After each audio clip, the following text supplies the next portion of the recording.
नगीना से सांसद चंद्रशेखर आजाद मेरे साथ है। चंद्रशेखर जी, पहले संभल में मेले की अनुमति नहीं मिली, अब बहराइच में भी प्रशासन ने मेले की अनुमति नहीं दी है।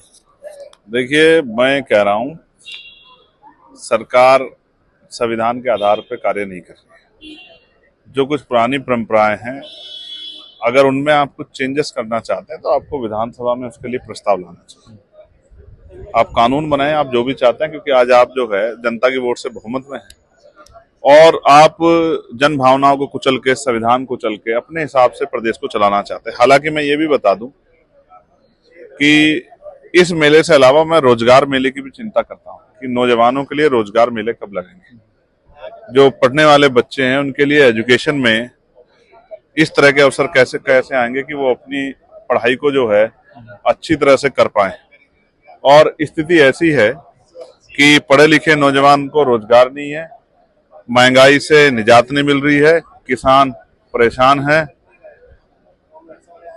एजुकेशन के बुरे हाल हैं, हेल्थ के बुरे हाल हैं, औरंगजेब विवाद के बाद महिलाएं सुरक्षा में हैं, जजों के उल्टे सीधे बयान आ रहे हैं और सशक्तिकरण पे नाम पे जीरो है, इकोनॉमी गिर रही है।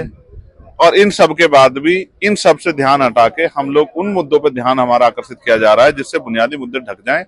ये जो एजेंडे की राजनीति है सरकार की, ये सरकार को आने वाले समय भारी पड़ेगी, क्योंकि कोई नहीं चाहता कि बुनियादी मुद्दों को छोड़ के तमाम तरह की बातों पे सवाल किए जाए और बुनियादी मुद्दों से दूरी बनाई जाए। आपने आज आशा वर्कर्स किया, इससे पहले तो हर बार कुछ न कुछ मुद्दे उठाए हैं, कुछ सफलता मिली है? मैं जमीन पर रहता हूँ। आशा बहने, आंगनबाड़ी बहने, भोजन माता बहने, वो हमारे टच में रहती हैं। जब भी मैं जाता हूँ कहते हैं भैया हमारे मुद्दों को उठाया करो। मैं हमेशा उठाता हूँ कि सरकार उनका संज्ञान ले।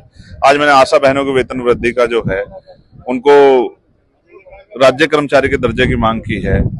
मैंने उससे पहले जो है जो आंगनबाड़ी बहने हैं उनके लिए भी वेतन वृद्धि और उनको राज्य कर्मचारी दर्जे की मांग की। ऐसे मैंने भोजन माताओं को राज्य कर्मचारी के दर्जे की मांग की, वेतन वृद्धि की।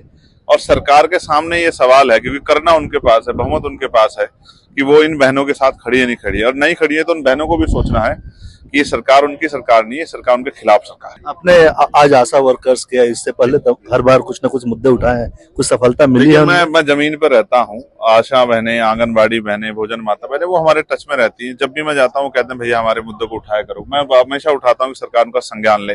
आज मैंने आशा बहनों की वेतन वृद्धि का जो है, उनको राज्य कर्मचारी के दर्जे की मांग की है।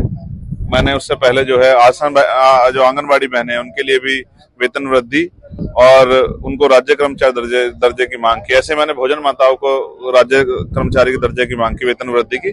और सरकार के सामने ये सवाल है, क्योंकि करना उनके पास है, बहुमत उनके पास है, कि वो इन बहनों के साथ खड़ी है नहीं खड़ी है। और नहीं खड़ी है तो उन बहनों को भी सोचना है कि ये सरकार उनकी सरकार नहीं है, सरकार उनके खिलाफ सरकार है। शुक्रिया। कुमार गौरव, न्यूज़ 24 दिल्ली।